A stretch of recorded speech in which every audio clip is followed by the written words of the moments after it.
Hey everyone, welcome to today's video. Today we're going to talk about some common problems found within esport organizations. While esport is a constantly growing and changing industry, the issues that can be found are ones that are not unique to the industry. These issues can range from financial instability to conflicts between players and management. Without further ado, let's dive in.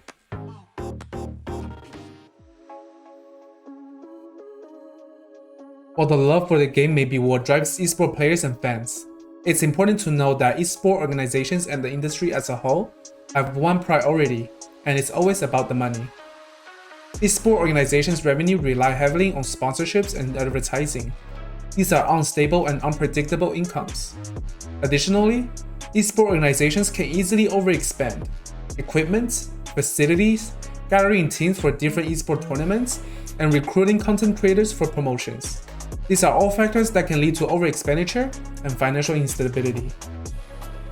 A prime example of this is FaZe Clan. FaZe Clan is one of the most famous and successful esport organizations in the world. The team is known for popular games like Counter-Strike Global Offensive, Fortnite, and Call of Duty. They're also involved in many other aspects like content creation, music production, and merchandise sales. After going public in June 2021, FaZe Clan stock has shrunk from $20 to 41 cents. According to research online, one of the main reasons why FaZe Clan stock shrunk was due to financial mismanagement and overexpenditure. The clan has been spending more money than it was making, leading to financial instability and difficulties paying debts. And we can see here that they are going ahead and firing a bunch of people. Over the last few days, we've let go a number of our talented friends and team members. Why are they doing that? I don't know. Because they're losing money, okay? So they're currently firing a bunch of people because they're losing so much money. They spent around $30 million in a luxurious house in LA and invested heavily on content creators to promote their marketing campaigns and merchandise, which ultimately brought them less revenues than expected.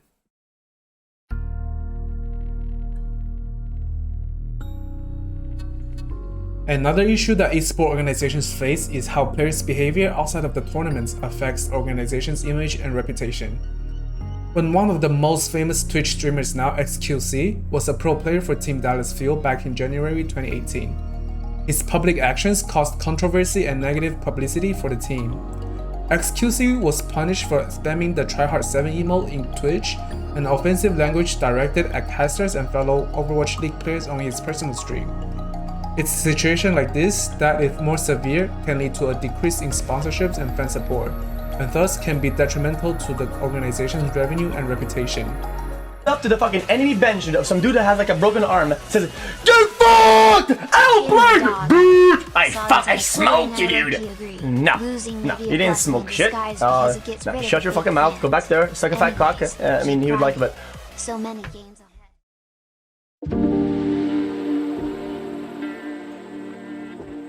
Due to esport being a relatively new industry, many aspects of it are still in the process of development. Unlike traditional sports where players and teams have been negotiating contracts for decades, esport contracts' lack of standardization and legal precedents could cause players and organizations to face legal issues and contractual disputes that they may not have anticipated. Esport contracts can be subject to manipulation and exploitations by unethical organizations. Teams like RNG, G2, and Virtus Pro have been known to create contract jail for their players. A contract jail is a type of contract that restricts the player's ability to leave the team or negotiate for better deals. Reckless was one of the most famous and talented League of Legends players since his debut in 2014. After playing for Team Fnatic for half a decade, he decided to join Team G2 in 2020. During the signing process, his lawyers spotted a questionable detail in the contract. During the 2 years of employment, if Reckless is not benched, G2 will pay him 100% of the set salary. But if Reckless is benched, they will only pay him 6% of the salary. So this was in my contract. When I wasn't benched, I had 100% pay, 2 years left. After I was benched, I had 6% pay, 2 years left. So when I signed the contract, 2020, my lawyer raised this. And I remember I told him, that's not going to happen because no matter what, I will play well. And no matter what, this is like a long con thing. I'm not coming for 1 year, I'm coming for the remaining years of my career. So I understood that part of the contract fully, but I was just naive to believe that they wouldn't fuck me over. They fucked me over, they put me here, which is why I really needed to get the fuck out of there, because if I stayed, I would get no money and I wouldn't be able to play. I would just sit and wait 2 years. So I had to get out. No matter what, I had to get out. However, the contracted buyout price for G2 was too high for other esports teams to afford. So that led to Reckless being stuck in the organization until the team like Carmine Corp were willing to pay the high price to get him out of G2.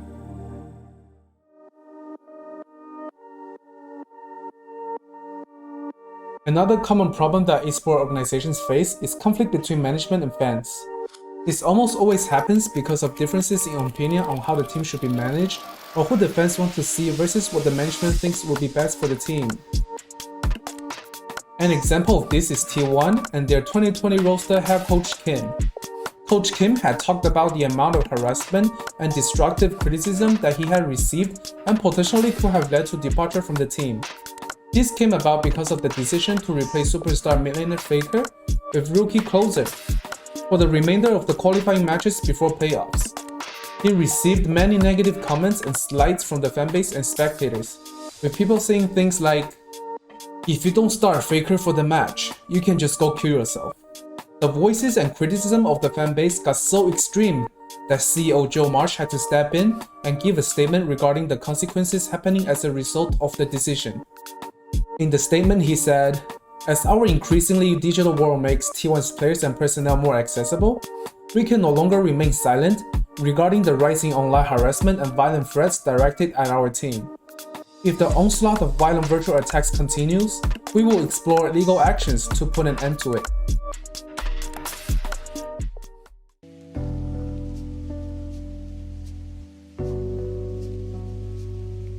Finally, esports organizations face the issue of their players' mental and physical health.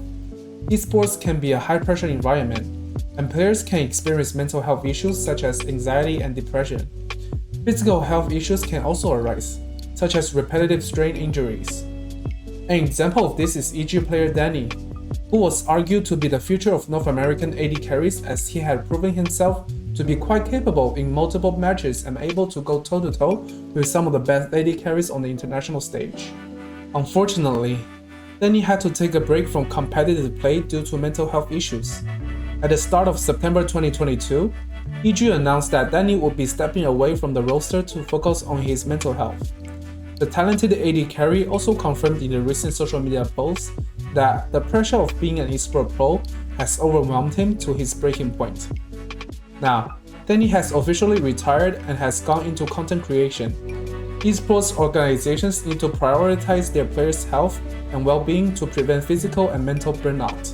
One of the guys, Huang was his name, he said that there was moments of like self-harm and he felt moments of depression and made the wrong decision, and he was like, depression inside me has become this big, I felt afraid because I feel like if I continued on like this, I might eventually kill myself in a heated moment. Like, that's intense. And I think it's, I mean, they're playing 8-10 hours a day probably practicing this game, and you're stationary, so your mind's racing a lot, analyzing what you're doing. You're probably having but a lot of Red your body's Bull. not moving. You're probably having a lot of Red Bull. You're a lot not of being sugar. healthy. Like, there's all these things that like are that you're not doing that are good for your health. This is what's more sinister, guys. It's not just that they weren't planning on like giving Danny a chance to sub out. It gets darker if you realize what Richard's article implies, because it implies two things. One, they actively didn't want him to have a way out of not playing. And why is that? Because as revealed in the article, they still thought they could flip this guy on the market. They thought they could sell him. And tell you what, it's going to look really bad if your player you're trying to sell doesn't play the playoffs and then doesn't even go to Worlds. So you've got to have some reason why, haven't you? So to me, that actually even implies EG was trying to make him play more than even when he's basically begging him each round of the playoffs. Like, please, can I not play? And they're like, we haven't got a sub, Danny. And by the way,